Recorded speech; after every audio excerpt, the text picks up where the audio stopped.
Thank you, gentlemen.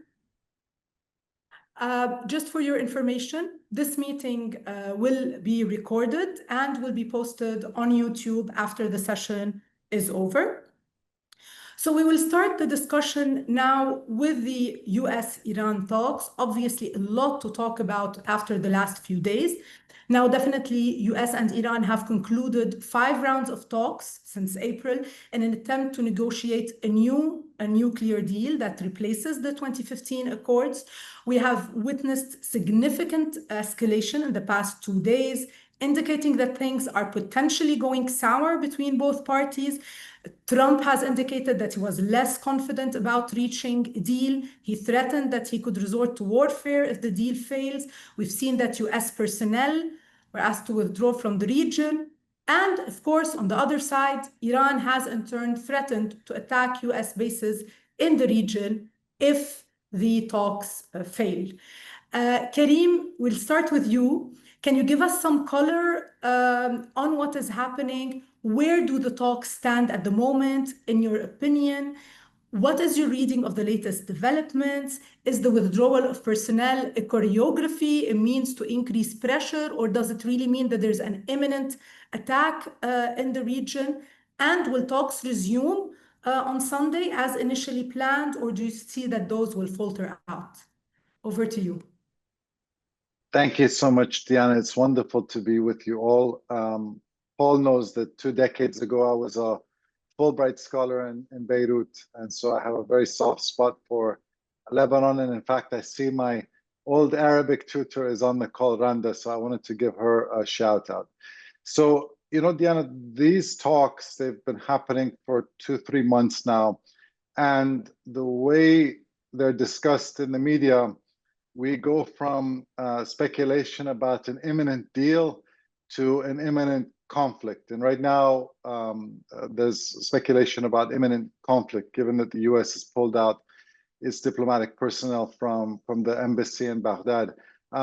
I'm skeptical that there's going to be imminent conflict, that either the United States or Israel will be attacking Iran. And that's simply because President Trump has stated very openly that that's an outcome that he wants to avoid. As of the last time I checked this morning, the talks are still scheduled to take place this weekend in Oman between Iran's Foreign Minister Araghchi and Trump's Special Envoy Steve Witkoff. I think there's essentially 4 potential outcomes, and I'll tell you which I think are most likely. So one outcome is that they're able to do a comprehensive deal, similar to the Iran nuclear deal, which the comprehensive deal done under President Obama, known as the Joint Comprehensive Plan of Action. I don't think that's a high likelihood, because I think the distance between the 2 sides is quite great. A second possibility is conflict. And we know that Prime Minister Netanyahu has lobbied the Trump administration to give him permission to take military action, because Israel is concerned that, having taken out Iran's missile defense systems last fall, they only have a limited amount of time, 6 to 12 months, before Iran can rebuild those defense systems. But we know, and President Trump has stated this openly, that he's exercised restraint over Israel. So I don't think that that's the highest likelihood outcome conflict. There's a possibility that we just kind of muddle through and continuation of the status quo, but I would argue probably at the moment, and things change day to day, but I think perhaps the highest likelihood outcome in the coming months is the prospect of a limited deal. What in the previous administration, in the Obama administration, was called an interim deal. So before the JCPOA, Joint Comprehensive Plan of Action, there was the JPOA, the Joint Plan of Action. It wasn't comprehensive, in which Iran agreed to some modest nuclear compromise in exchange for modest sanctions relief. I think that's probably the most likely outcome we're likely to see in the coming months. The big stumbling block at the moment is this question of uranium enrichment. The Trump administration has said that Iran should not be allowed to enrich any uranium, 0 enrichment. In my view, that's probably not a viable outcome. Iran is not going to accept that. So it's just a question of how they're able to massage the language around that.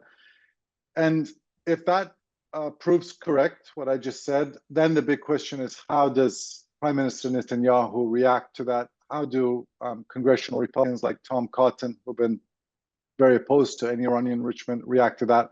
And I'm happy to talk a little bit more about that as we move on in the discussion. Yes, definitely. Would love to discuss that in more detail. And before we move to that, Paul, do you share Karim's assessment of the latest development? Is there anything you wish to add? And also maybe a bit more color on what Karim addressed in the last part of his intervention, the red lines for each of the parties in the negotiations. What do you see those red lines? And do you feel that there could be a viable deal in the near future, or do you feel that things will falter out? Thank you, Diana. Good to be on the call, especially with my dear friend Karim. I was at Carnegie for many years, and we worked closely together, and we've stayed very closely in touch. Yeah, generally, I share the assessment. I mean, it's quite clear that President Trump does not favor a military option. I think it's still a bit early in the process to go for a military option. He's always said that's not off the table, but I don't think things have gotten so, blocked that he would move so quickly to a military option. It's clear that negotiations, in a way, have made progress, but also have stalled. It's quite something to say that for President Trump, who's a very unpredictable and very difficult president for the Iranians to deal with, that they agreed to open negotiations. They've met several times. They're scheduled to meet again. Unsurprisingly, they still are on different places. Most recently over the issue of zero enrichment or a bit of enrichment. I still think that I don't think we're going to see a strike very soon, although I would open a window. I mean, like Karim mentioned, the possibility of a limited deal or an interim deal. I think it's possible, at some point to have an Israeli limited strike, kind of a demonstration strike and I think that is not inconceivable. I wouldn't say that's going to happen right away, but I wouldn't be surprised if that was one way that Trump puts additional pressure on the Iranians without saying that it was him. He can say, oh, that's the Israelis, and like they're bombing in Lebanon and in Gaza and in Yemen, they could potentially do that. So I would not put that off the table. When you look at the two negotiating teams, as it were, the two negotiating countries, in a way, the U.S. maybe has an easier time of it. In the U.S., Donald Trump is really calls the shots. And, while it might be a little bit difficult for him to accept enrichment on the Iranian, at the end to agree to that, I think somebody like President Trump, who has forced the Democratic Party to accept all kinds of crazy things, and at the end of the day, if he commits to something, I don't think there will be any major Republican opposition to it. He's too much of a dominant dictator in the Republican Party, and I think a lot of Democrats would welcome any deal with Iran. So I think the U.S. in a way has more wiggle room. I'd like to hear more from Karim, because on the other side, yes, the supreme leader mainly calls the shots, but he is not, it's a much more complicated scene inside Iran. There's a struggle who's going to end up, running Iran after the supreme leader is dead. He has to navigate between different positions. So while I see that Trump is in a position to say yes to a deal, I think the Iranians are politically in a much more challenging position in their negotiation, and that obviously will affect the process. I do think, and Karim can correct me if I'm wrong, I think they have different goals. I think President Trump's goal is really to make a deal to end this issue. Ideally, he would like to open up Iran. He would like to make it a friend. He would like to invest in Iran. He would like to turn Iran around. I think that's how he thinks. He's not ideologically for or against anything. And I think he's looking for a nuclear deal, but then more breakthroughs. On the Iranian side, I don't think they're looking for anything major. I think, their strategy is wait it out, survive Trump, survive Bibi. And I dare say they've survived very well so far. I mean, when you pull back and look at Iran and Israel, Iran has lost Arab proxies, but Iran has not been really under attack. It was attacked once, very lightly. Iran has not been at war. Israel has been in continuous war almost for 2 years. And so, if I were sitting in Tehran, I'd say, well, I can wait another few years and wait for Bibi to leave, Trump to leave. So I think they have different timelines, different objectives, which makes these negotiations a bit on different levels. But let me end by saying that what the Americans and the Iranians are talking about at the moment is a nuclear deal and only a nuclear deal. And so the expectation that the deal will then also include Lebanon and Syria and the Houthis, I think that is not going to happen. I don't think Trump is interested in that. I think if he gets a nuclear deal, he'll turn around and go do something else. And those in Lebanon and others who expect, once there's a deal, then they'll talk about everything and they'll arrange all of our problems. That is not, I don't think that's the case. It'll have an effect on us, but our homework will still be our homework. Very interesting. Thank you, Paul. And I'd like to get back to that last point that you raised, particularly the impact on Iranian proxies in the region and specifically Hezbollah, of course. Karim, before we move on to the impact of the talks and the different scenarios on Lebanon, would you like to add a bit more to the issue that Paul raised regarding the negotiation, regarding what is the possibility and that the negotiations would take a different direction today, given the considerations on the US side and the considerations on the Iranian one as well? Well, Paul is 100% correct that for President Trump, he would love to have a Nixon to China moment with Iran. He would love to normalize relations with Iran. And Iran's supreme leader is the opposite, right? For 36 years, he's been the leader of the resistance. Normalization with the United States would pose an existential threat to Khamenei. In fact, one of the frameworks I think about with these two men, Trump and Khamenei, is a wonderful essay which the British philosopher Isaiah Berlin wrote many years ago called The Hedgehog and the Fox. And Berlin said basically there's two types of intellectuals, there's two types of leaders. There's hedgehogs who have really one big idea, and you have foxes who know many things. And for Berlin, the quintessential hedgehog was Karl Marx. The quintessential fox was William Shakespeare. And Ayatollah Khamenei is the quintessential hedgehog in international affairs. Basically for 36 years, he's had one big idea, which is resistance against America and against Israel. And so he's going to continue in that vein. And he's very opposed to a capitulation. It's not to say he won't compromise under pressure. He's shown himself capable of that, but he's never fully capitulated, which is, when people call for the dismantling of Iran's program, I'm skeptical that that's achievable. Whereas Trump is a fox, right? He's capable of building hotels in Iran, is capable of dropping bombs in Iran. And so that's one of the things which Iran has to be mindful of. I'll just say this, Diana, in conclusion about, we have a 46-year case study now of the Islamic Republic of Iran from the 1979 revolution to the present. And they've really only compromised probably 2-3 times from 79 to the present.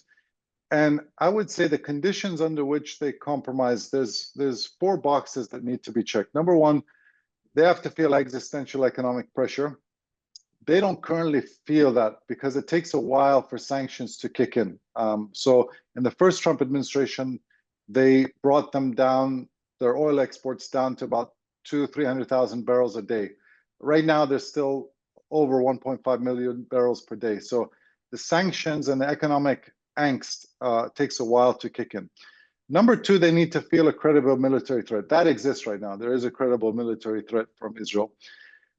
Number three, it's far more effective if you're approaching Iran with a united diplomatic front. That was what took place during the JCPOA.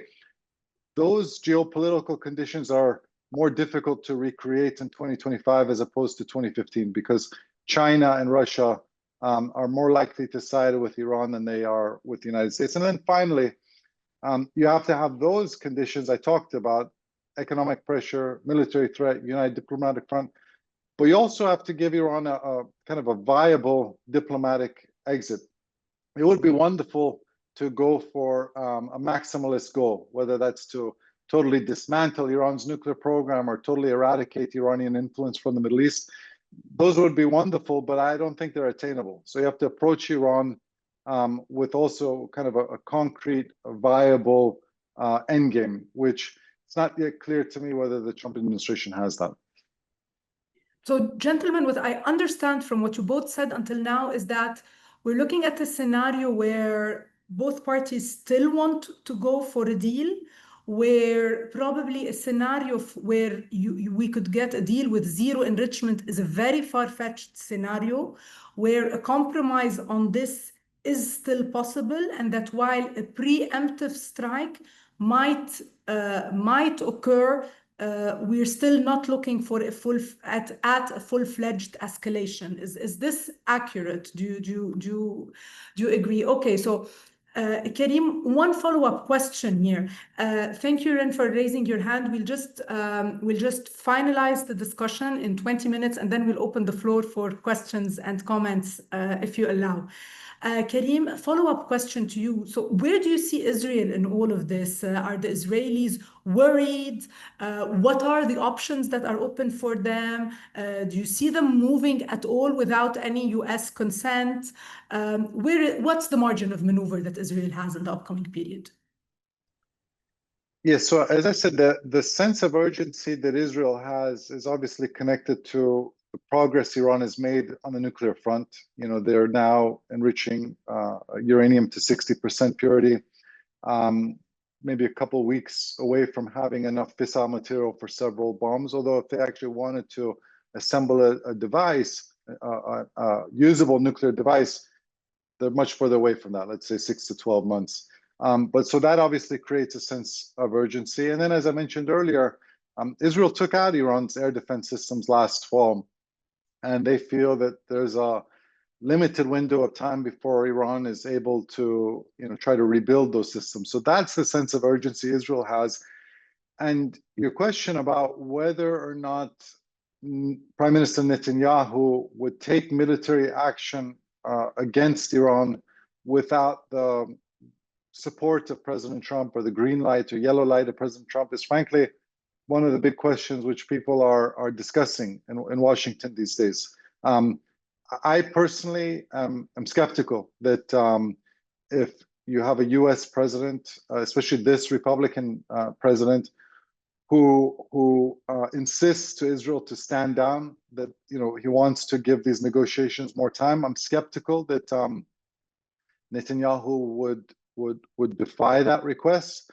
But the evacuation from the embassy yesterday, the evacuation of diplomatic personnel from the U.S. embassy in Baghdad, those are not those types of decisions don't just happen randomly. So there's obviously some real concern about the possibility of whether it's Iran reacting to its censure in the IAEA this morning, and Iran escalating, or an Iranian reaction to an Israeli attack.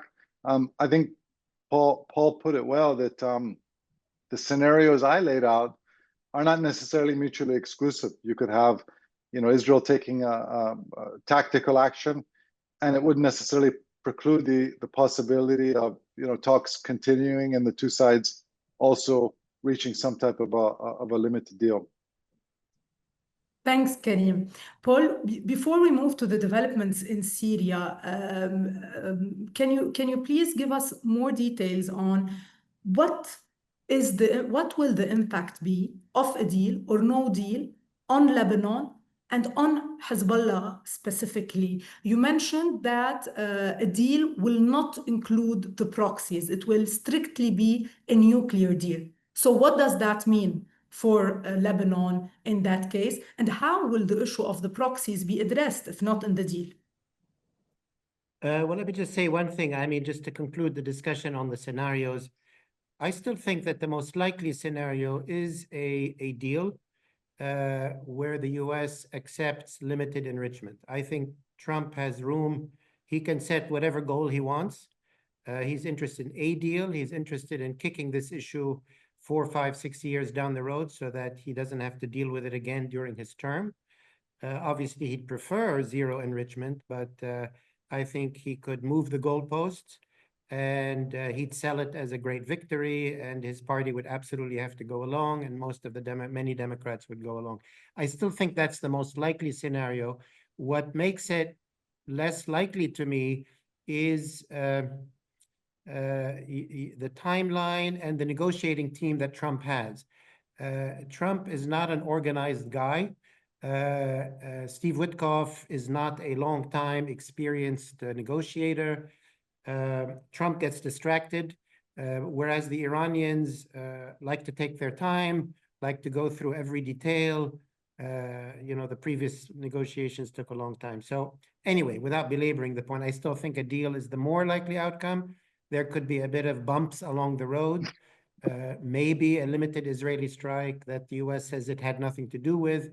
Keep in mind that for the Israelis to strike Iran, they have to tell the U.S., they have to give it a heads up, because the U.S. military, is all over the place, and they would have to be alerted beforehand. I don't think they'd do it alone. Anyway, yes, I do think, and I'd like to hear Karim's view, the proxies per se would not be on the table. And I don't see, if Iran accepts a limited, nuclear agreement like it did back in 2015, that it would see any reason to change its proxy strategy. I think, it's more of a relevant question to say, how have they assessed Hezbollah's losses in Lebanon after the Israeli attacks? What do they think about that? And I'll give my view, rather than would a deal change their mind. I think they are continuing to invest in all of their proxies. I think they're continuing on the Lebanese case. I don't have any information, but I think it's quite clear that Iran and the Revolutionary Guards is not insisting or putting pressure on Hezbollah at all to disarm or integrate with the Lebanese army or go along with the agreements that have been made. I think their advice is stay the course, drag your feet, do the minimum that's necessary. Yes, don't get into another war right away with Israel, but don't give up all the weapons we gave you. Buy for time and so on. And I don't think that will change if Iran signs a limited nuclear agreement with the United States. So I think the problems in Lebanon would remain more or less as they are. And we can talk about that separately, but I wouldn't expect it to be affected by a nuclear deal. Keep in mind that a nuclear deal between the US and Iran, like it was in 2015, is not going to be painted at all by, the axis of resistance, as Karim put it, as, we were defeated, or capitulation. No, they will say, we got the US to come to our point of view. We've maintained enrichment. We never wanted nuclear weapons in the first place. The lifting of sanctions will give them more money to spend on Houthis and Hashd, and if they can get it to Hezbollah. So no, I wouldn't be very hopeful if there is a deal for Lebanon. Paul, can you maybe take a few minutes just to talk about, to address the question that you raised on what is Iran's assessment of Hezbollah's capabilities at the moment? What's their approach in the upcoming phase towards Hezbollah?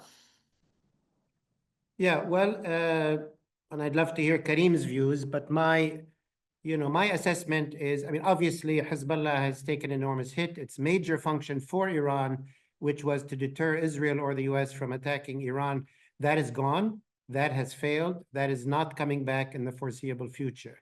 However, the function of Hezbollah, which is a more limited function of harassing Israel, keeping it worried about its northern border, having to keep, attacking the country, wasting money and resources, and its reputation internationally, and wasting American money, bombing Lebanon and keeping busy in Lebanon rather than, bombing somewhere else, that's definitely a benefit for Iran. Iran clearly is happy to fight to the last Lebanese, the last Palestinian, the last Yemeni, as long as it doesn't affect them. And I think they would urge Hezbollah to keep as much of its weapons as it can. I don't think they see that the Lebanese state or the Lebanese army really has a realistic way to take them by force. And we can talk about, what do we do if Hezbollah doesn't voluntarily give up its weapons? From Iran's point of view, the only way that could happen is for Israel to go to war again, which will be an utter disaster for Lebanon, utter disaster for the Shiites of Lebanon. They will be displaced once more. I think Netanyahu might be willing to do that. But for Iran, sure, keep Bibi busy in Lebanon, keep him distracted, keep them, Americans and Israel, spending money and ammunitions in Lebanon, chasing Hezbollah's arms. I don't see any, and I don't see that Iran takes state-to-state relations seriously. It doesn't take them seriously in Iraq, does not take them seriously in Lebanon. It was simply forced out of Syria. But keep in mind, I think Iran's long game or medium game in Syria is to, do all it can to make sure President Shara fails, so that they can come back to maybe the coastline in the sort of Alawi majority area on the coast, reconnect with Hezbollah through the Biqa. I think they're still waiting for Shara to fail and doing their best for Shara to fail. So no, and sadly, I think the real question is, what will Hezbollah's decision be? And, not to take too much time, but 3 points here. One, is there a Hezbollah leadership able to make decisions? Obviously, Hassan Nasrallah could. Currently, there is really no leader of Lebanese Hezbollah. It's not Naim Qasim, it's not Wafiq Safa, they're factions.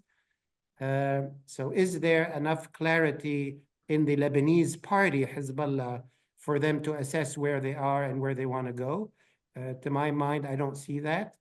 And to what degree, even if they had a leadership, Hassan Nasrallah himself said, I work for the supreme leader. He's my boss. And does Hezbollah have any Lebanese decision at all to make, other than what the Revolutionary Guards and Ali Khamenei, which they openly say that he's the boss? That's a second question. The third question is Hezbollah more like Hamas, willing to, sacrifice more and more of its own people again and again and again for some, religious, long-term messianic goal? Or is it a real Lebanese party that cares about its people and its community? I'll end by saying Hamas does not face elections next May, but Hezbollah does. So that's my long shot hope, that Hezbollah comes to its senses and comes to its responsibilities, not only for the Lebanese state and their members of the Lebanese government and Lebanese parliament, but also their own community, which at this moment, I think they are facing another major war from Israel and another displacement, and maybe that'll happen before the summer. And I'm very, very worried about that situation. Thank you, Paul. Karim, do you agree with the comment that Maha Yahya posted on the chat, saying that Iran is doing the opposite? They want to double down and reconstitute themselves in Lebanon. They want to actually double down on Hezbollah. And how do you see that possible? Do you see them being able to do that, given the current restrictions, given Israel at the border? So I 100% agree with Maha's comment and 100% agree with Paul's comment. Let me make 3 points. Number one, as Paul said, these negotiations for the United States are not at all about Iran's regional proxies. That was one of the criticisms that Republicans had of Obama's nuclear deal with Iran, that it was too limited and it ignored proxies, it ignored human rights. But they've essentially made the same calculation, that it would be too difficult to do a deal with Iran, which encompasses all these other issues. So I think, to the extent they have a strategy to counter Iran's regional conduct, it's essentially to outsource it to Israel. I think that's what the Trump administration's current policy is. Number two, as Maha said, and Paul alluded to, Iran is 100% committed to rebuilding these proxies, in particular Hezbollah. Now, that's not necessarily going to always be the case. But as long as you have this supreme leader, he's 85 years old, he's the longest serving autocrat in the world. He's going to continue to double and triple down. And he's seen a lot over the years, right? He's seen cases when it looked like Iran was very desperate. For example, I was based in Tehran after the US invasion of Iraq in 2003. And the US took out Saddam's army in 3 weeks, an army which Iran fought to a standstill in 8 years. And it looked like, Iran was in very bad shape. How did they regroup from that? They turned Iraq into an inferno. And unfortunately, and this leads me to my third point, I fear that that is going to be Iran's strategy in both Lebanon and in Syria to Thanks, Karim. sabotage. I'm sorry? Thanks, Karim. Well, I hope I'm wrong, but I'm just basing it on history, is that, to sabotage any transition to a stable post-Iran order in both Lebanon and in Syria. You look at the places where Iran wielded influence, Syria, Lebanon, Iraq, Yemen, Gaza, they had one thing in common, which was very weak central governments, arguably failing states, some of them. And so that's the environment in which Iran thrives. A strong Lebanese government is inimical to a strong Hezbollah. And the final thing I'll say here is that, one of the things I do worry about is another assassination campaign, whether it's, prominent Lebanese officials, or Ahmad Shara has a lot of people among his own kind of jihadi comrades who are now disillusioned or upset with him and want to go after them. But I also think that may be an Iranian priority to try to take him out. Let me make one final comment, Diana. One of the big lessons I learned from my time in Beirut, which has always stayed with me, is that it takes decades to build something and it takes weeks to destroy it. And, I think about the Middle East as kind of, there's builders and there's destroyers, and building something is very difficult. It takes a long time, and destroying is so much easier. And so that has consistently been Iran's game plan. And unfortunately, I think as long as this current supreme leader is in power, that will continue to be their game plan. Thank you, Karim. Very insightful. I'm gonna take 2 or 3 questions that are on the chat and then move to the Syrian file. So Malik is asking, do you think that one of the issues that Iran is putting on the table is to preserve the regime versus some concessions like the resistance axis, rather than conceding too much the enrichment of uranium? Paul, Karim, would anyone like to take that? Paul, go ahead, please. If I understood, could you say the question again? Yes, they want to preserve the regime, but nobody's putting on the table that it's the regime in exchange for the proxy network. Really, they're just talking about the nuclear program. And I think, that's what it's going to be limited to. Nobody's direct. Bibi Netanyahu wants to threaten the regime, but that's not what America's negotiating about. And America's not negotiating about the proxy network. So, no, I think it's a matter of, will Trump agree to a bit of enrichment, maybe with extra conditions and, all kinds of ways to monitor it so he can say that he did something different from Obama. Let me just comment on what we were talking about before, so as maybe not to paint it as if nothing has changed. Syria, what's happened in Syria, obviously the Iranians would like it not to have happened and would like to reverse it. And it is possible, Tom Barak was in Damascus a couple of days ago, and he said, yes, he's afraid of Shara being assassinated. And of course, there's worries, but I still think the likely scenario the likely scenario in Syria is a steady, strengthening of the regime. It has, blanket Arab support, blanket Turkish support, increasing American support, certainly European support, and the size of the loss, what Iran has lost in losing Syria, and the depth of Hezbollah's predicament. Yes, we all talk about Israel and Netanyahu might stage another war, but they're worse. The enemy that's worse than Bibi Netanyahu is the new regime in Damascus, and the kind of Sunni takeover again of Syria, or at least that part of Syria that's closest to Lebanon. Now it might still fall apart, but despite Iran's obvious preference for Hezbollah not to have been attacked, to rebuild Hezbollah if it can, the avenues for it to do so have gotten very, very narrow, and are going to get narrower with time unless a major breakdown in Syria happens, which we are not currently seeing. We have to keep an eye on it. So no, I think Hezbollah is in a seriously downward trajectory. It doesn't have much of a future, as a major player, if Syria really continues to strengthen and so on and so forth, and the Lebanese state continues slowly to strengthen. So I'm a bit more hopeful, even though obviously Iran would like something very different. I think it can do that, and it is doing it very easily in Iraq, doing it very easily in Yemen. It's out of Syria largely for now. It's very hard. Hezbollah will remain a major player. It can cause chaos in Lebanon, but that chaos will affect its own community as much, or as well as other communities. So I'm not sure they'll go in that direction. Thank you, Paul. Joseph Shbeili is asking, what is the position of the Gulf states, particularly Saudi Arabia, on a potential deal, and what would they like to see included in it? Karim, would you like to take that? Yeah, so I think that the disposition of Gulf countries is different this time compared to Trump's first term, or certainly Obama's.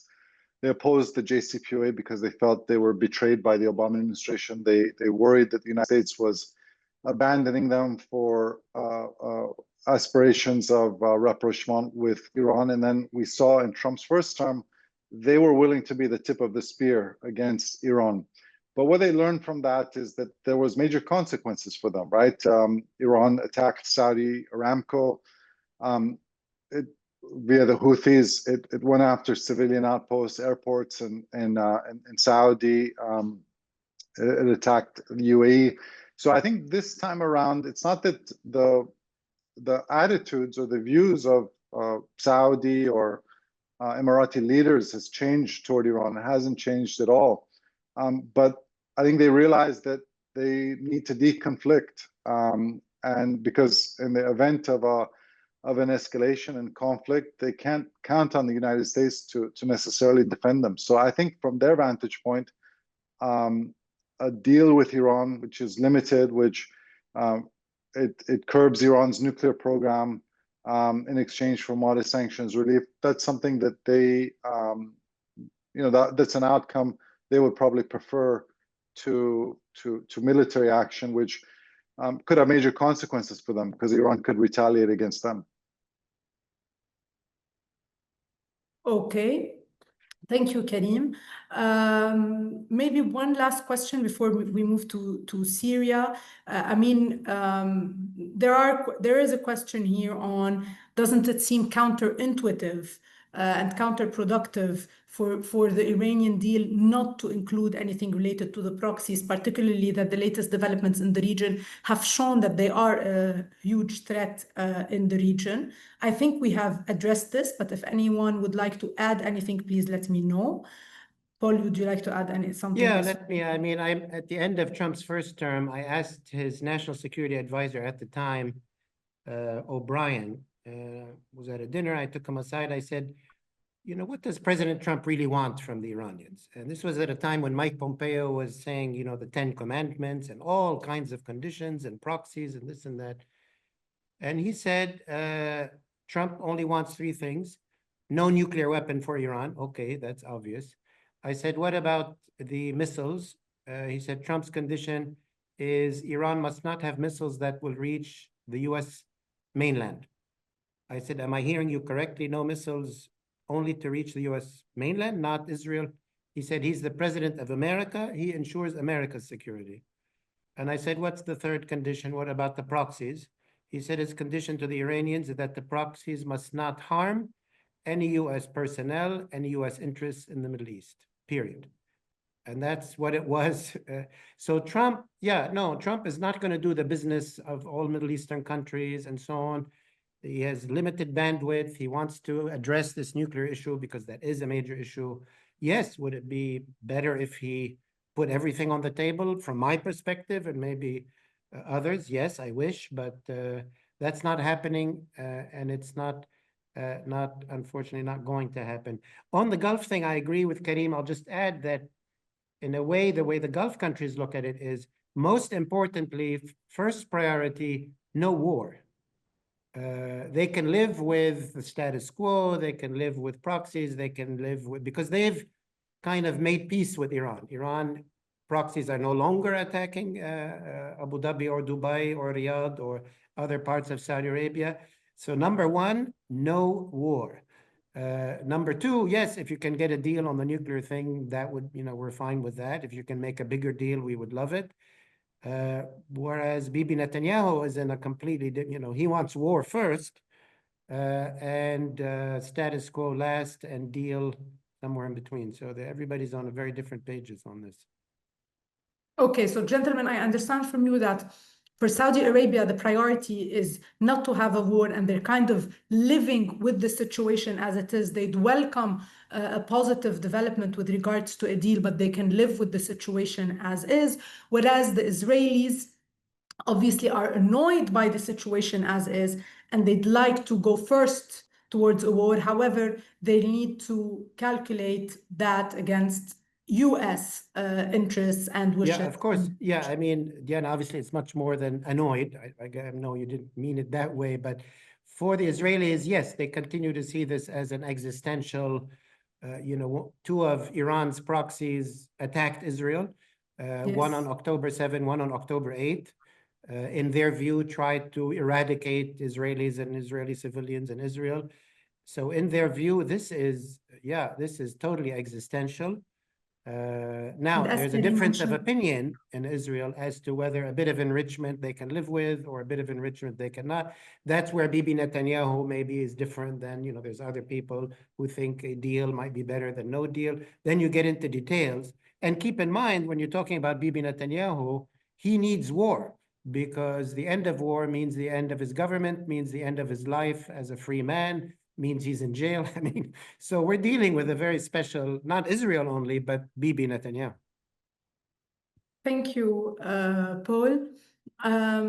Last question to Karim, and I promise this is the last question before we move to Syria.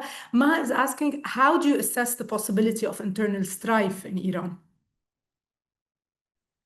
So it's a very unpopular regime. I would say their popularity is maybe 15 to 20% at most of society. But what we know about dictatorships is what matters most is not the breadth of their support, how many supporters they have, but the passion of their supporters. So at the moment, it's still a regime which is highly armed and organized and willing to kill en masse to stay in power. And you have a society and opposition which is unorganized, unarmed, leaderless, and not willing to die to take power. So if I had to kind of play out scenarios for change situations in Iran, I think what's more likely is that Khamenei dies, and that leads to several possible outcomes. But I think it's more likely that change will happen after he dies rather than through some type of popular uprising, especially given that there was a 6-month popular uprising in Iran a couple of years ago, women life freedom protests, and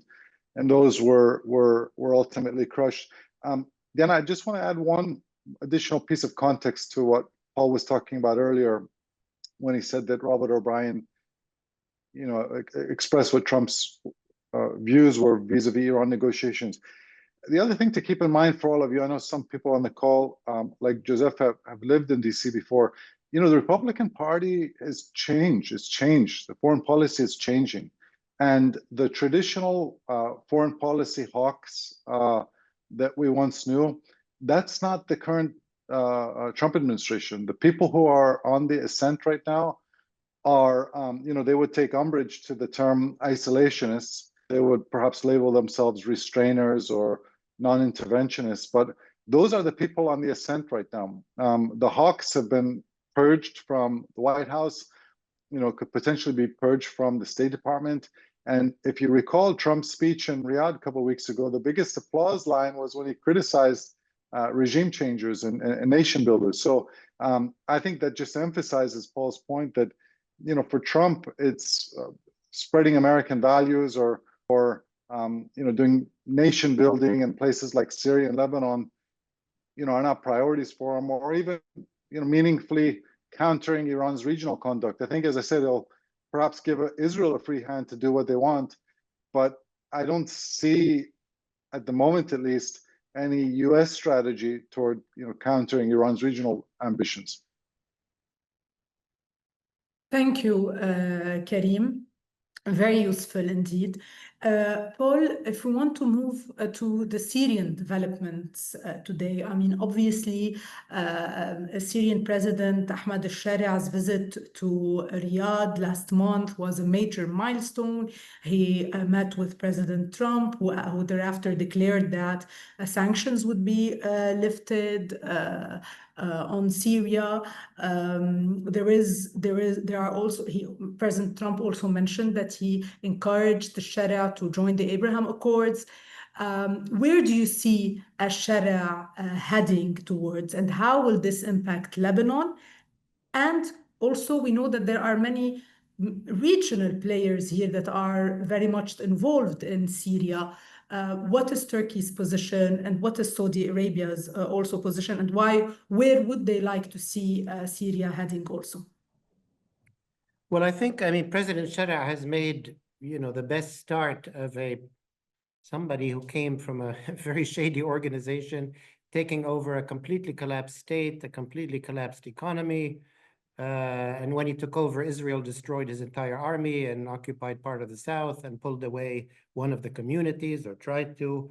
But the amount of engagement and support he's gotten from the entire world, except Iran and Israel, to be, oddly enough, is tremendous. And I think he has proven very, very, I think, smart, very good communicator, very capable so far. His challenges are enormous. I don't know any leader in modern history who's inherited such a difficult thing. So there's no case to look to say, will it work or will it not?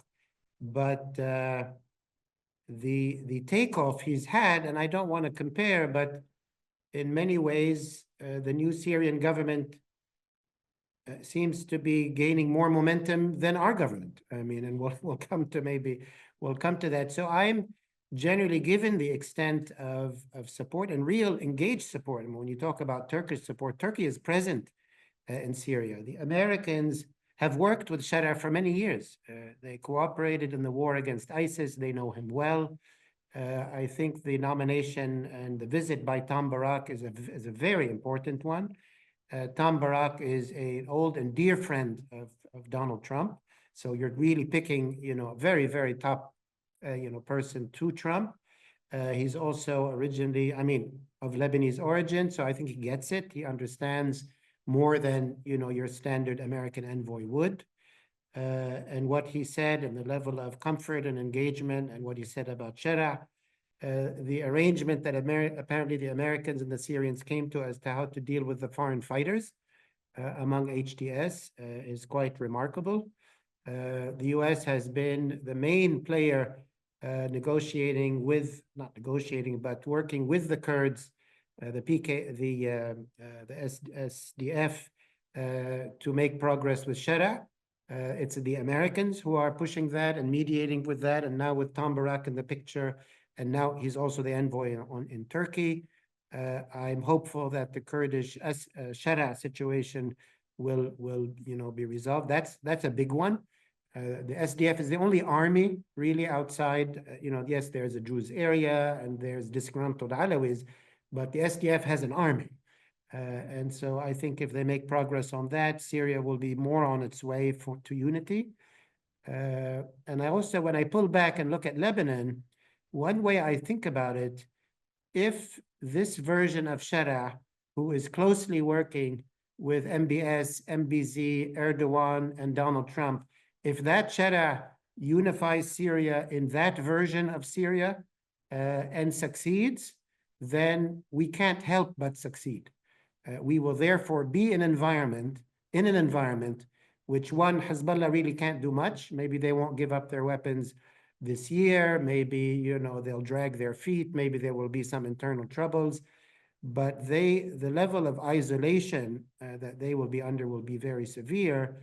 And, you know, Lebanon almost would have no option but to succeed or to move into that Saudi, Emirati, Turkish, American, European orbit. Keep in mind, we've been fighting a Soviet Syria since 1963 up till the collapse of the Soviet Union in 1990.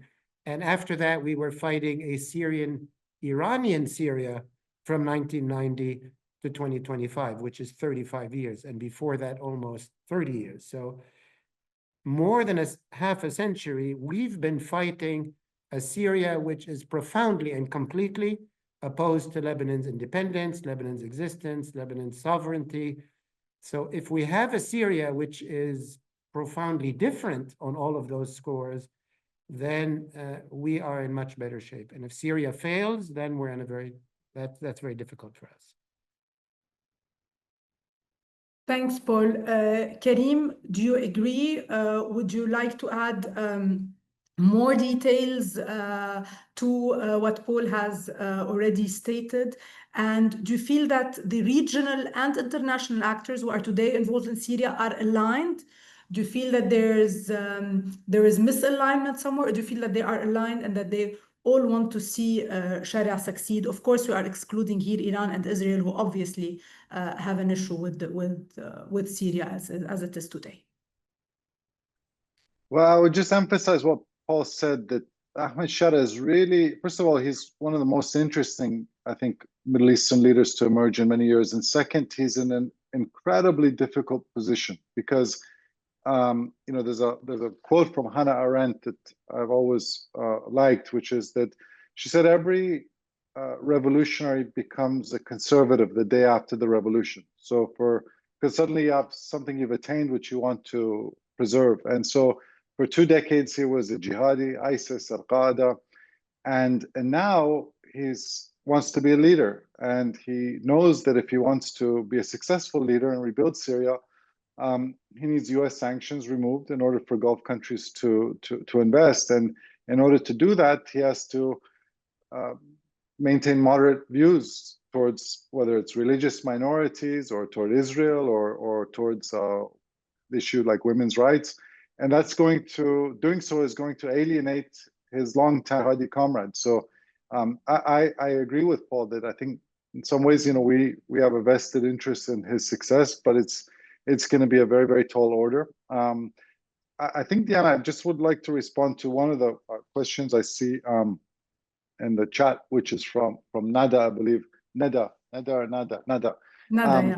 And yeah, so I don't want to paint a portrait that, you know, it's a terrible, hopeless situation. You know, I wouldn't want to be Hezbollah nowadays. I wouldn't want to be the Islamic Republic of Iran. Both of them are on the wrong side of history. In my view, the Islamic Republic is living on borrowed time. And eventually, in my view, there is going to be a course correction in Iran. That's not to say that Iran is going to transition to Norway or to, you know, representative government and democracy. But even if you have a government who changes its organizing principle from the revolutionary ideology of 1979, death to America, death to Israel, which has led to nothing but, you know, sanctions and economic institution and insecurity, to a government whose organizing principle is the national interests of Iranians, which is, you know, to advance the security and economic interests of its people. Even that would be a game changer in my view, because supporting, you know, spending billions of dollars on Hezbollah, the Houthis, Hamas, you know, Shia militias in Iraq, that doesn't advance the security and economic well-being of the Iranian people. So I don't want to give the impression that I'm hopeless, but I'm not confident that the current group of leaders in Iran is capable of changing their worldview and their conduct. but they're not going to be around for that much longer. You know, you have an 85-year-old supreme leader, and this is one of my, going back to what I was saying earlier about Washington, you know, one of my critiques of this current Trump administration is that I think, you know, the United States has a vested interest to think about a post-Khamenei Iran, and you know, to what extent do we have the ability to shape that? But that's not, you know, a priority of this administration. Thanks, Karim. Paul, what are Ahmed Shara's priorities towards Lebanon? Does he have any? Well, that's an important question because I think Syrian-Lebanese relations, I mean, I indicated how terrible they were historically, you know, with the Ba'ath Party and the Assad regime. But I'm concerned that relations between Damascus and Beirut today are also not good. We know what the Lebanese issues are. We have 1.5, 2 million Syrians in Lebanon. We want them to go back, and we've said that very clearly. And we want to secure the borders against smuggling, as do they. You'll notice when President Shara came back from Saudi Arabia after his meeting with Trump, he made a speech, a big speech, and he thanked pretty much all the Arab countries and named them one by one. And he did not mention Lebanon, and he did not thank Lebanon. I asked, you know, it alarmed me tremendously. So I asked a lot of people who have, you know, connections with him, his team, and, you know, the presidential palace in Damascus, and they have a number of issues that we have to take seriously. First of all, they assess that the armed, let's call it the armed resistance against his government is currently based in Lebanon. In other words, that attacks that happened on the shore, on the coastline, as well as other things in other parts, you know, they allege that those are happening from Lebanon, from Hezbollah people, and from, as they call them, Fulul al-Nizam, you know, ex-Assad people who've come to Lebanon and are orchestrating military operations in Syria. So that is an extremely major concern that they have. Secondly, there are Syrian Islamists who are in Lebanese jails, whom they consider, Shara considers, you know, his colleagues and so on, and they want them released from our jails. He wants, as relates to the first issue, they have a list of names of people who they allege are organizing military operations against Syria from Lebanese soil. They want the Lebanese to go after these people, to arrest them or to hand them over, do something about it. And they say, look, we gave a similar list to the Iraqis, and the Iraqis acted. And they arrested people, and they delivered people, and they're, you know, Shara has a lot of issues with the Iraqis, but he says they're actually responding. A fourth issue is the Shara government, let's say, looks at the Lebanese security forces, mainly the intelligence forces, as having been built up by Hezbollah and the ex-Assad regime. Yes.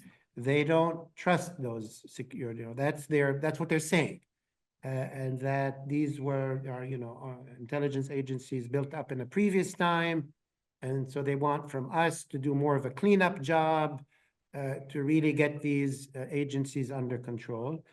You know, then you add the banking issue, that there's billions, you know, that we all suffer from that, but I should say that they're saying that, and they asked the Prime Minister and others when they went, where's our money? And what's the pathway to regaining our money? So I am very concerned that the Syrian-Lebanese relations currently are not very good. Obviously, Hezbollah, I think most Lebanese hugely welcomed the change in Damascus, but Hezbollah absolutely did not. And Hezbollah does consider the Shara regime an enemy regime, and probably will do everything it can to undermine, to weaken the regime. And a big issue over Hezbollah's arms, they know that, you know, the big stuff that they aim towards Israel, that's really not usable anymore. They'll either have to give it up, or Israel's going to go bomb it anyway. But they're very, you know, they're insisting also, or giving the excuse and keeping their arms, because they say, hey, what's to say that, you know, the Sunni radicals won't come across the border and our Shiite community is vulnerable. And So things are not well, and we need to fix those relations very, very quickly, because we need to have very good relations with Syria. The success of Lebanon greatly depends on Syria's success, and obviously, if the Syrian economy picks up, that's a huge boost for the Lebanese economy. And anybody who's read Lebanon's economic history knows it's very hard to build an economy without the deep overland and trade routes to Syria, via Syria to Kuwait, GCC, to Iraq.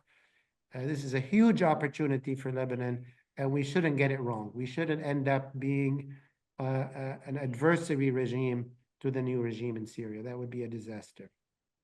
Thanks, Paul. I want to discuss this further, but before, Karim, first of all, there's a question on the chat asking, do you believe Sharia will be able to manage the other jihadist groups in Syria? So going back to Sharia's challenges in Syria and whether he will be able to really pull it off. So do you believe that he will be able to manage the other jihadist groups in Syria, as well as the rest of all regime supporters? What about the Druze, the Kurds, and mainly the Israeli presence, which you said many times is an enemy of Sharia?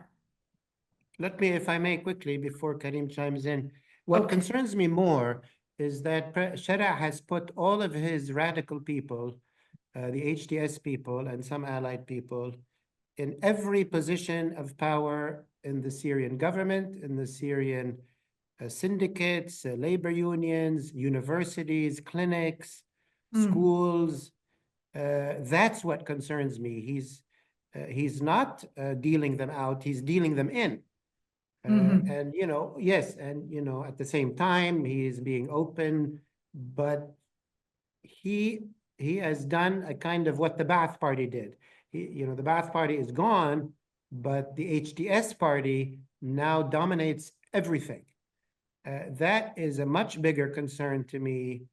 Yes, there might be some crazy guy who wants to kill him or shoot him, but the reality is he's given HTS dominance over the Syrian state. Okay, the Syrian state now is bankrupt, is in poor shape, but all this money, all this support, his success is in cooperation with his group, which controls every element of Syria as it grows, as it's so. That worries me more, that the Sharia government, he's speaking nicely, but it's becoming increasingly dominated by these radicals. Now, will they, given the, once they have money and income and power, will they moderate like he moderated?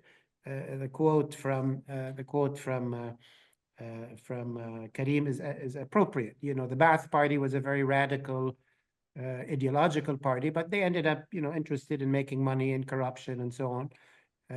Once you're in power, you seek the elements of power. But I'm very worried about Syria in that sense.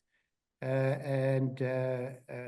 I still think that on average, I think the first, I think he has the wind in his sails, and I think he knows his group well.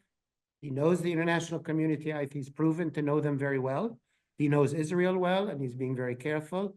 So he might just be, in a way, the Hafiz al-Assad of this era, who can, pull off all of these contradictions. It'll probably not going to be great. It's definitely not going to be democratic. It's going to be quite Islamist. How much, we don't know. Yeah, but he seems pretty capable, and the support he's getting is epic, is historic. Thanks, Paul. Karim, any comments on that? And may you please also address the question on whether he will be able to manage the jihadi groups, and also maybe also talk a bit about the Druze and the Kurds and the Israeli presence, please. Yes, so I agree with Paul that there's two questions about Sharia. One is his intent, and the other his capacity.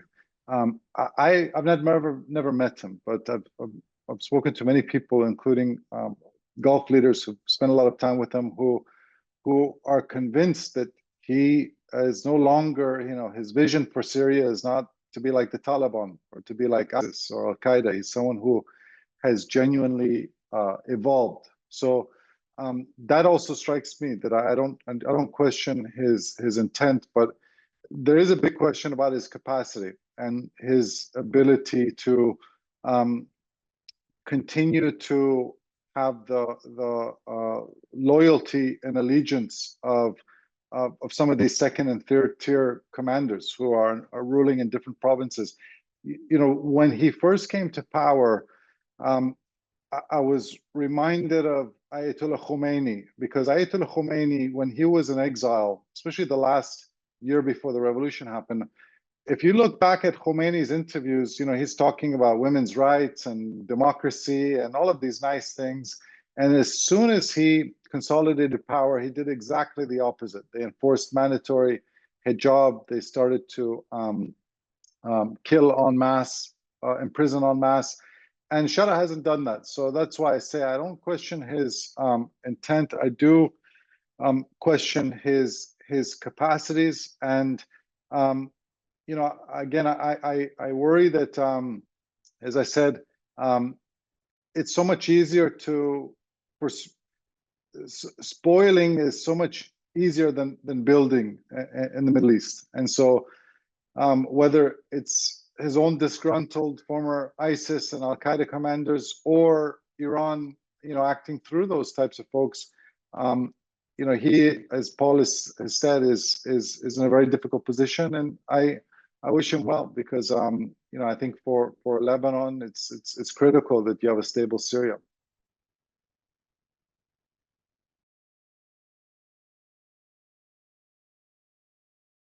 You're muted, Diana.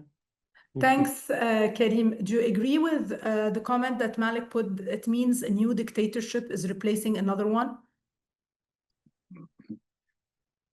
So, you know, perhaps the relevant historic context or comparative context to look at is Afghanistan. And you know, one of the concerns in post-war, post-Taliban Afghanistan is you never had a strong Afghan government. And I suspect that people are thinking a little bit differently about this in Washington now, which is it's very difficult to get, you know, functional, strong government and also have, you know, wonderful democracy in a short period of time.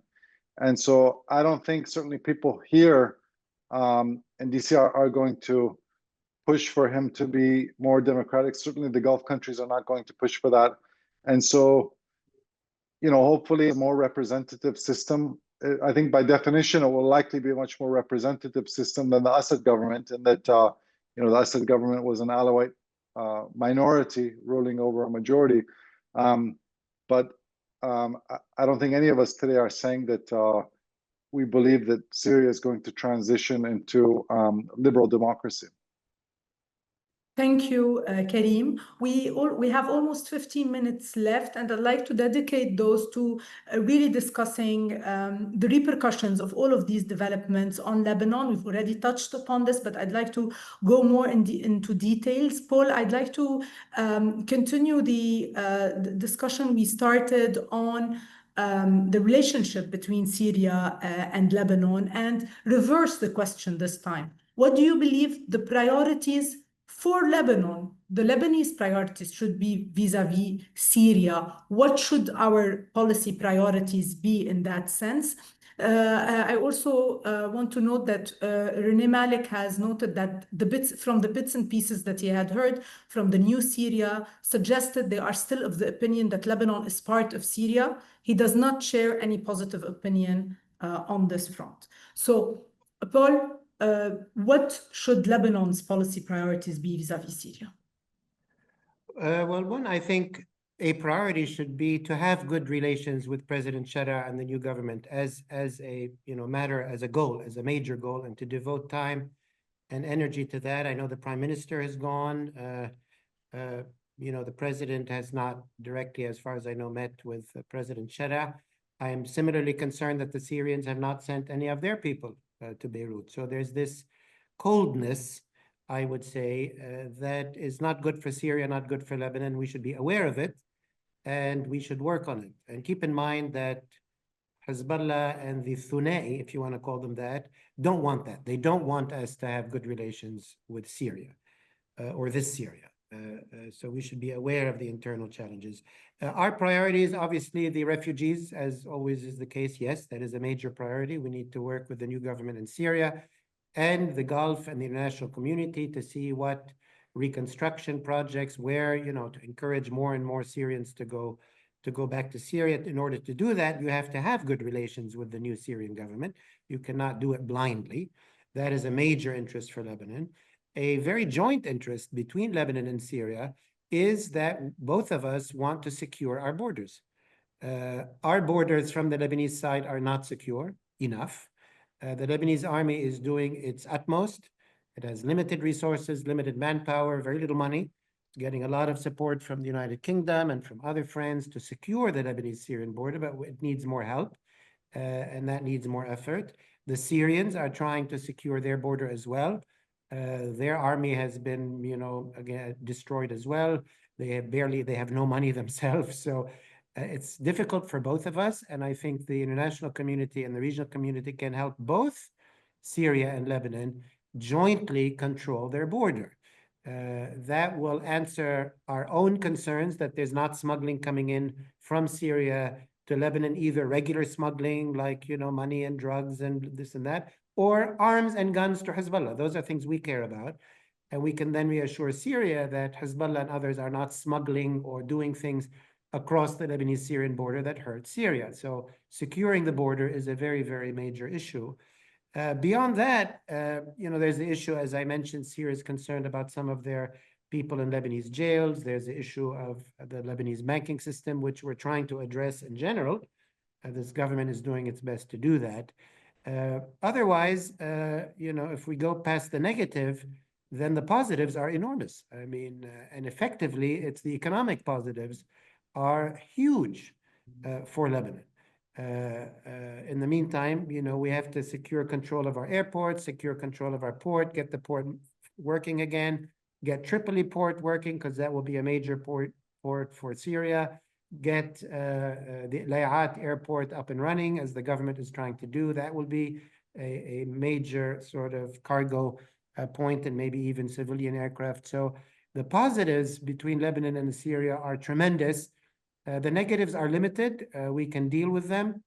So that's where I would put our interest. And keep in mind that all of Syria's friends happen to be our friends. That has not been the case since 1958. So before all of us were born. So this is big. And let's get on that positive side, get over these few negative things. It's a tremendous opportunity. Very interesting. Thanks, Paul. Karim, there's a sense that the US in particular has very limited bandwidth, particularly towards the region, and that with the developments in Syria and with Sharia's commitments and very fast pace, Lebanon, is quickly losing the US's attention in a sense, and that the attention today is more focused on Syria. Do you agree with this? And what do you think are the US's priorities in the region today? And do you think that Lebanon has lost the US's interest and that the bandwidth and the focus is elsewhere today? Or do you think that there's still room for Lebanon to basically keep up with the developments? So I don't think it's a question of bandwidth. I think it is a question of attention and interest. So the person who, up until now was the greatest advocate for Lebanon and the administration was Morgan Ortega, who has been removed from that post. It remains to be seen whether she's relocated elsewhere or someone replaces her. As I said, I think that the president, to the extent he is thinking about the Middle East, a big priority for him is to try to build on the Abraham Accords, to have Saudi-Israel normalization. I think he's even, I believe in his meeting with Shara in Riyadh, he asked Shara to normalize relations with Syria. He said that would warm my heart if you were to do that. To some extent, Lebanon was also being viewed through that prism of the Abraham Accords and whether Lebanon might normalize with Israel. But it's not a question of bandwidth as much as it is, what are the interests and the focus and the attention of this president. The other big debate, which is relevant for Lebanon, is when President Trump announced the removal of the sanctions against Syria, that created a real debate within his administration about, does that mean these sanctions are all immediately removed in a blanket way, or as Marco Rubio alluded to, are these sanctions going to be removed on a conditional basis in exchange for certain metrics of behavior which Shara has to meet. So I think, for the reason that Paul stated, that the countries which have enormous leverage over Syria nowadays are friends of Lebanon. I think Lebanon is well placed. That you have, the Saudis, the Emiratis, the Qataris, perhaps the Turks, advocating for Lebanese sovereignty, and it's perhaps potential outcome. Tom Barrack also, in addition to Turkey and Syria, inherits the Lebanon file, and he's someone who I'm sure feels strongly about Lebanese sovereignty, and so those are positive data points for Lebanon. Thanks, Karim. A few comments on the chat. Sami Sayali is saying a good diplomatic gesture of Syria towards Lebanon would be to change the actual Syrian ambassador to Lebanon, and that Beirut should also nominate a new Lebanese ambassador to Damascus as a demonstration of goodwill. There's also another comment by Sami saying that Sharia has already imposed the burkini for women in Syria. I mean, yes, obviously, and the Minister of Education at some point made outrageous remarks and decisions, but yes, I mean, there are indications, of course, still of a certain strict direction in Syria. Philippe Massoud is asking, if you were advising Lebanese civil society, those truly committed to building the state, what are the 3 most critical priorities they should focus on to help bring about the birth of a sovereign Lebanon, especially considering current regional dynamics and the evolving Syrian file? Paul, maybe you can conclude with this, like comments and recommendations on this issue. Well, I mean, I think what we're drifting into in Lebanon, it's the second half of 2025, and we have not yet started the process of even talking about disarming Hezbollah. And I think that is having ripple effects in the region and internationally. I agree with Karim. It's not so much bandwidth or that they've lost interest. It's not a matter of, they woke up with an interest and the next day they didn't. They have, interests that are fundamental. And I would say that Trump's decision to lift the sanctions on Syria is the biggest pro-Lebanese step that has happened since, the devastation of Hezbollah or since the fall of the Assad regime. Because had the US continued to consider the Syrian government an enemy and a terrorist organization led by a terrorist with a $20 million bounty on their head, I don't see how Lebanon could live through that. I don't see how we could really have a future with that kind of situation that Syria would be in. So I think overall we're in an even better situation regionally and internationally than we were, a month and a half ago. But domestically, I think Hezbollah and Iran, it's difficult to say who's calling the shots, but they're beginning to try to impose, the idea that, no, we're not going to disarm. And what are you going to do about it? You're not going to risk civil war. You can't take it by force.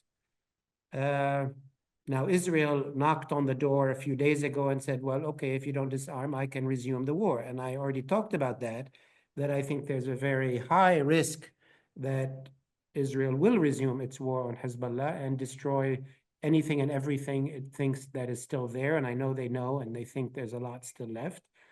And that would be a disaster. But I do think that the state, meaning the president and the government, cannot continue to wait. and cannot continue to say, one day we'll start a negotiation and we'll see how it goes and so on.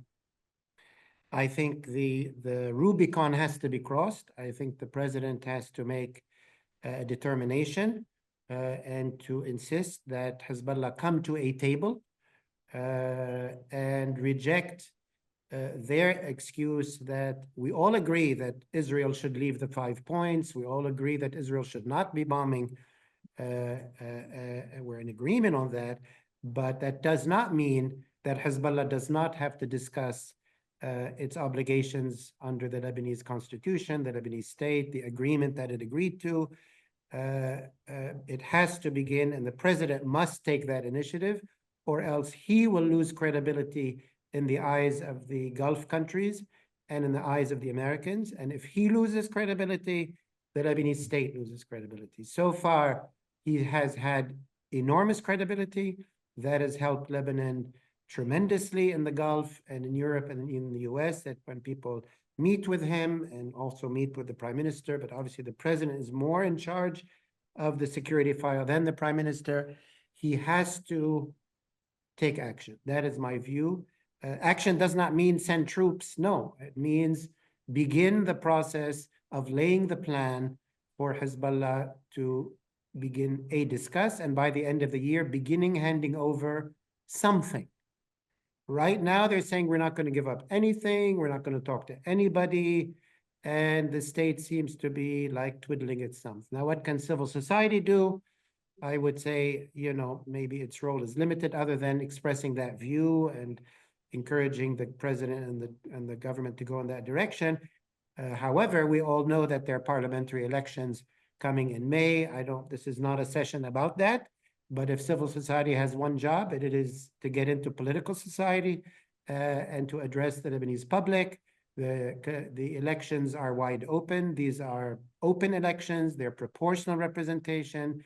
All over the country, gains can be made, but gains will not be made if we're not organized, if there's not candidates, support, organization, credible platforms, and so on. So that would be where I'd put most of my efforts. Thank you, Paul.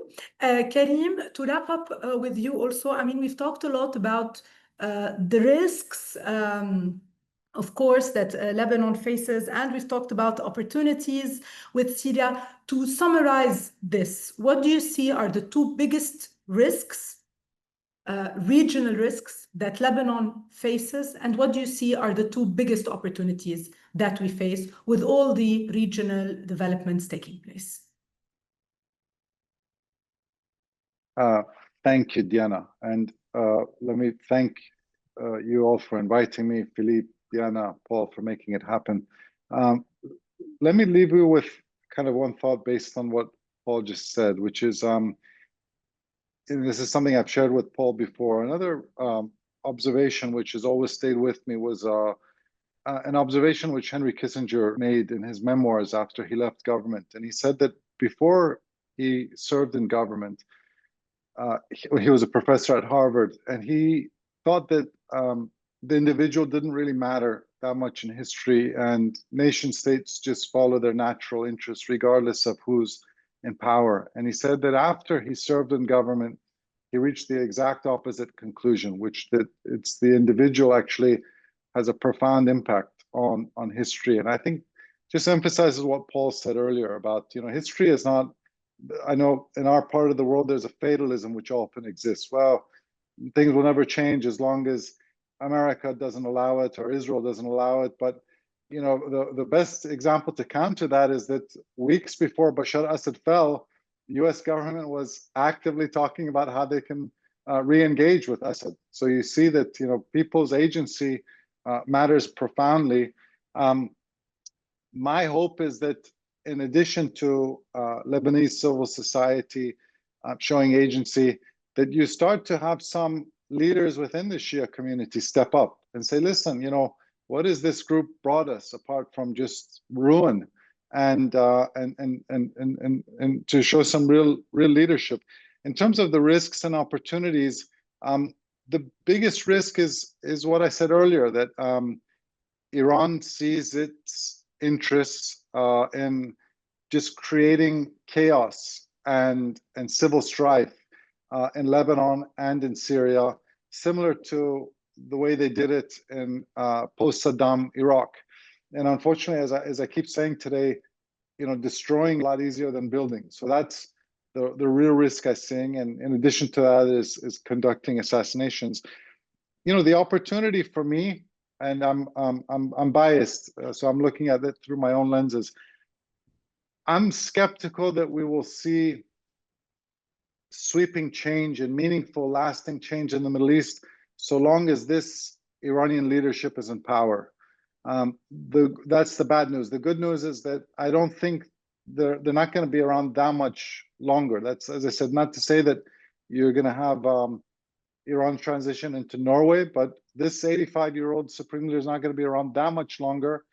And my hope is that we will start to eventually see a course correction in Iran of a government whose organizing principle is not the revolutionary ideology of 1979, but the national interests of Iran. And in my view, that would have a very positive impact for countries in the region, most notably Lebanon.